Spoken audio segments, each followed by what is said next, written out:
Bakar mengatakan, ujar Sayyidina Abu Bakar, urkubu Muhammad fi ahli baitih. Ujar Sayyidina Abu Bakar, muliakanlah Nabi Muhammad itu lewat keluarganya. Kalau memang pian cinta dengan Nabi, muliakan keluarga Nabi. Itu hadis sahih riwayat Sayyidina Abu Bakar. Dari Sayyidina Abu Bakar yang berucap tuh. Ujar Abu Bakar, urqubu Muhammadan fi ahli baitihi. Akrimuh ay wahtarimuh. Muliakan Nabi Muhammad itu lewat siapa? Lewat keluarganya. Muliakan istri Nabi, muliakan anak Nabi, muliakan cucu Nabi. Itu cara kita memuliakan Nabi Muhammad.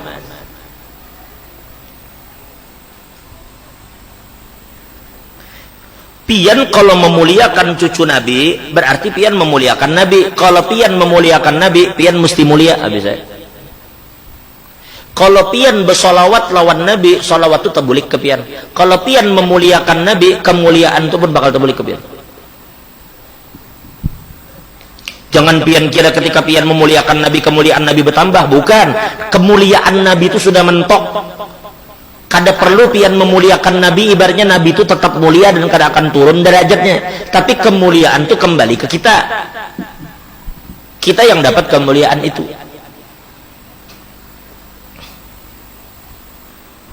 Jadi bila hendak mulia kayak apa? Bila hendak mulia, muliakan Nabi. Barang siapa yang memuliakan Nabi, mesti mulia.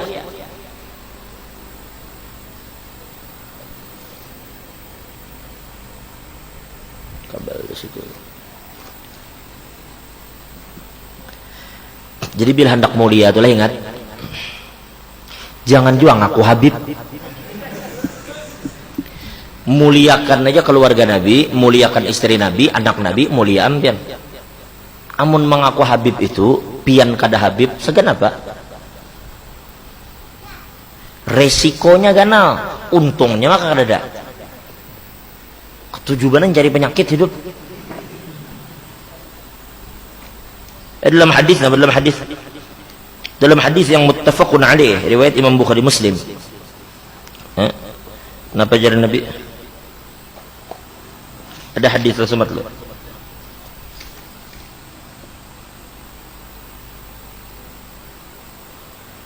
Man idda'a ila ghairi abihi wa huwa ya'lam annahu ghairu abihi fal jannatu alaihi haram. Muttafaqun alaih. Ujar Nabi, barang siapa yang mengaku itu abahku, ya, mengatakan itu bapakku, bapaknya, padahal itu bukan abahnya, dan dia tahu bahwa itu bukan abahnya, maka surga haram bagi orang itu.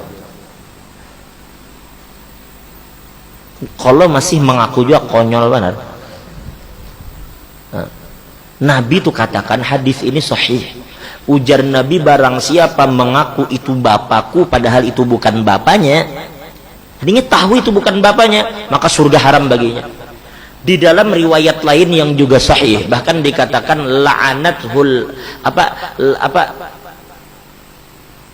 la'anahullahu wal malaikatu wan nasu ajmain. Dalam riwayat lain dikatakan, selain haram surga untuknya, Allah akan melaknat dia, begitu juga malaikat dan semua manusia akan melaknat orang yang mengaku itu bapakku padahal bukan. Jelas lah. Dalam riwayat lain bahkan dikatakan kafar lah, bahkan dikatakan ini kada main-main lah ancamannya. Kalau sudah ancamannya berkufur ini, berarti serius ini. Karena memang dampaknya kada main-main lah. Apa sih apa keuntungannya orang ngaku Habib itu? Apa keuntungannya kira-kira? Kalau bukan Habib yang kita maksud, apa tujuannya kira-kira? Supaya jadi mulia. Kada bakal jadi mulia, neraka malah haram untuknya. Jadi satu ancaman bagi orang yang mengaku-ngaku Habib padahalnya bukan Habib, satu ancamannya surga itu haram baginya, berarti kada bakal masuk surga. Ini hadis sahih riwayat Imam Bukhari Muslim. Yang kedua, inya mendapat laknat Tuhan, laknat malaikat, dan laknat seluruh manusia. Bahkan dikatakan wala yuqbalu minhu sarfun wala adlun. Dan bahkan satu riwayat mengatakan taubatnya tidak diterima dan Allah tidak akan menerima tebusan untuknya. Kadada yang bisa menebusinya di hari kiamat. Inya kada kawa ditebus, yang kedua tobatnya kada diterima. Ada lagi ulama yang mentafsirkan wal muradu bisarfin wa adlin ayil wajib was sunnah. Yang dimaksud dengan sarfun wala adlun adalah Allah tidak akan terima semua ibadatnya, baik yang wajib atau yang sunnah. Itu ada penafsiran ulama gitu. Ketika ulama ditanya apa yang dimaksud fala yuqbalu minhu sarfun wala adlun, artinya Allah tidak akan menerima ibadatnya yang wajib dan Allah kada akan terima yang sunnah. Pendapat kedua, Allah tidak akan terima taubatnya dan ini kada bisa ditebus di hari kiamat. Kurang apa sudah, ini ancaman hadis Nabi. Tapi itu ancaman yang ini bakal tunggu karena di akhirat. Sekarang di dunia adalah hukuman bagi orang yang mengaku habib. Adalah ada riwayat dari Imam Malik bin Anas guru Imam Syafi'i. Ada riwayat dari Imam Malik bin Anas guru Imam Syafi'i. Imam Malik mengatakan manintasaba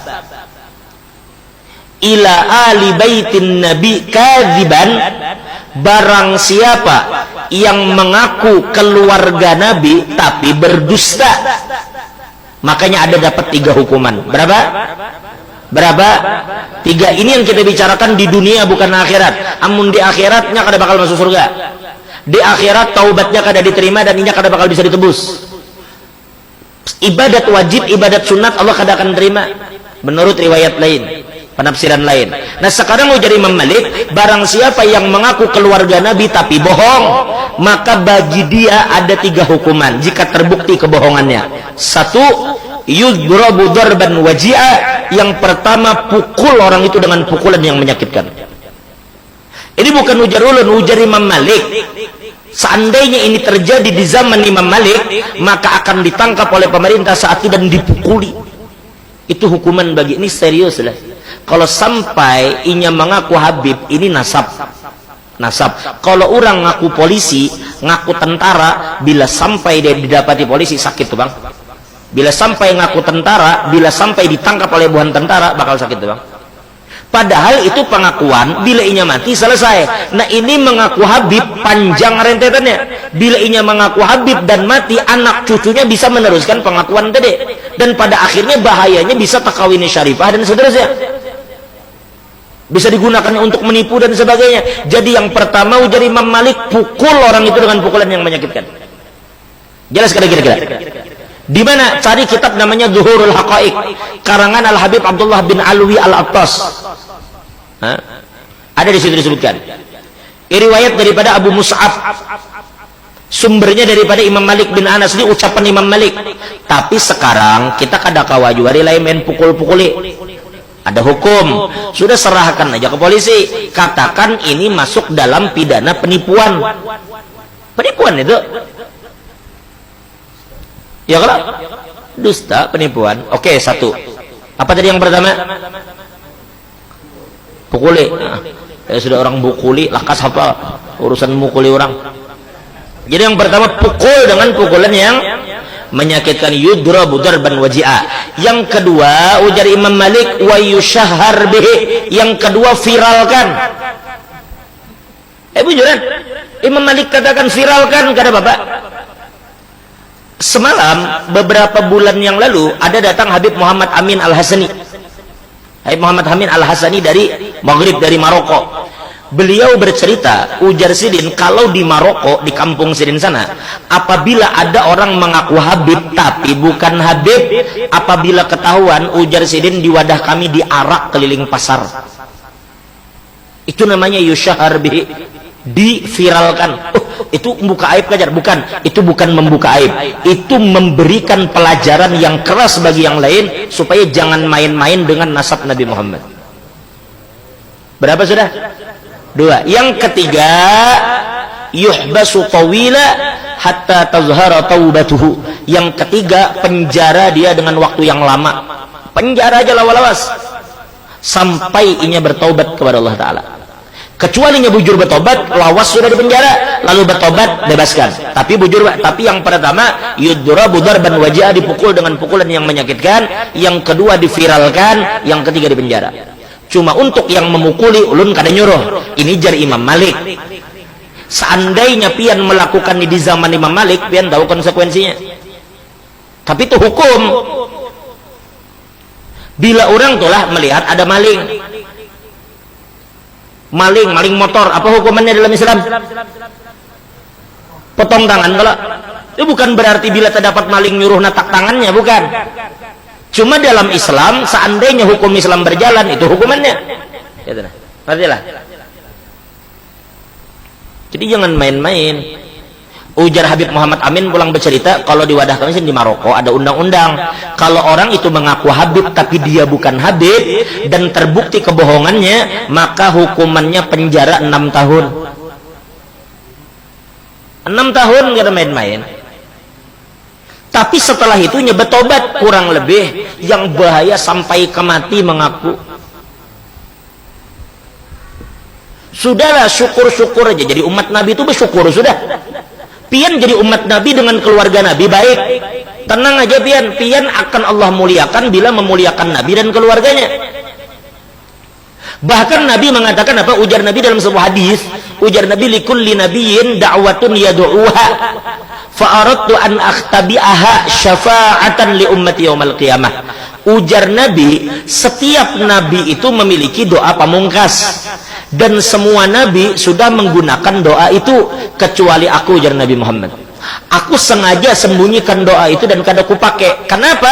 Untuk memberi syafaat kepada umatku di hari kiamat.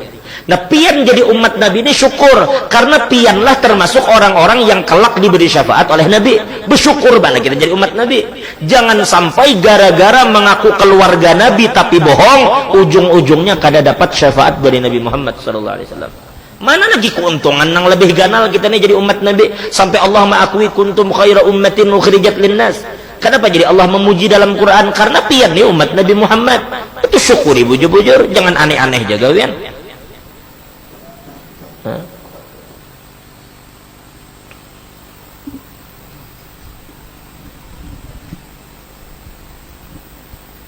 Bah, tersinggung aku jar, tiwas ngaku habis.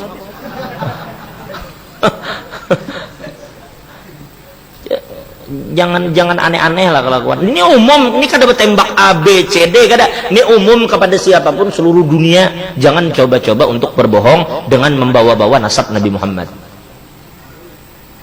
Ini umum berlaku bagi siapapun.